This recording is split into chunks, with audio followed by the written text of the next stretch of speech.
All right, I got another one for you guys. This is going to be the Starfield by the numbers.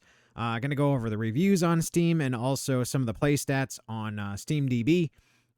Granted, this is only Steam, so it's kind of not the other platforms, but it should be fairly representative of consoles and other PC platforms and so forth.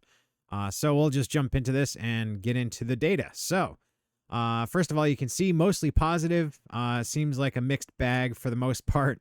And this is with no limitations on playtime, but it is verified purchases, Steam purchasers. So it's 77% of 42,244 user reviews. Now, if you change the playtime to 10 hours, or 10 hours minimum, that does jump up to 82%. Again, if you jump this back up to 20, it goes to 84. So it's basically between 82 and 84%. And actually, if you jump this up even further, you can see like, if you go to 40 hours, it's 84%, and then 30 hours is, I believe it was 82 or 83. So we'll just go over to that. Yeah, 84 again. So it's about 84% positive. That's not too terribly great, but it's also not bad. Considering some of the gotchas of the game, like the limitations on planet exploration and the kind of static perspective of space travel and cutscene to cutscene to space travel to cutscene and basically just navigating maps. Those are some gotchas. Space game people tend to like to just fly through space, and you don't get that with Starfield. However, overall, it seems pretty positive considering those gotchas. And so if we go to the play stats, though, we can see in the beginning we had 245,000 players. It did jump up on launch day to 330 at the peak, and then it did another peak at 260,000, and then another peak at 187,000. So you can see it's losing steam already, kind of slowly though. So you can kind of see it's a bit of a slow burn.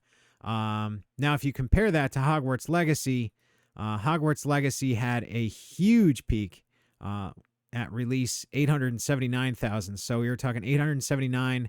This is 330,000. So it's considerably less than Hogwarts was at its peak. However, you can jump down here, 527. That's still higher than the peak of Starfield. 317 is about at the peak. It's a little above the peak. And then it kind of dropped off from there, and now it's kind of hit a floor. So obviously Hogwarts has Starfield beat by almost an order of magnitude here, for play stats, which is interesting to see. I mean, Starfield was supposed to be the big end-all be-all, and here's this little, cute Hogwarts game beating them again. This seems to be my comparison. I mean, it was a big thing to see these kind of numbers coming from that game. So it's kind of the basis of my comparison, at least for 2023, it seems. And it's a good thing to kind of hold things to and see how they relate. So I'm going to keep that Hogwarts going there and keep on doing that. So you can see Starfield not doing as well as Hogwarts as far as play stats. It's also not doing as well in the reviews, but it's not terrible. So I would say overall, this is a fairly successful game. Certainly not what Bethesda was hoping for, I'm sure, because they were probably hoping for a better reception than they're getting. But it is the way it is, and this is a Bethesda game, and that's what it's going to be.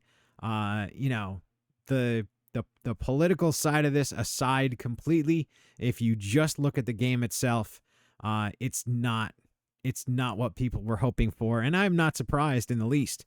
And I think that that's reflected in these reviews, and in the BB plus category that it's sitting in makes perfect sense to me. So that's what I got for you guys. Hope you enjoyed the vid. If you like the channel, subscribe, and if you like the video, give it a like, and I will talk to you guys later.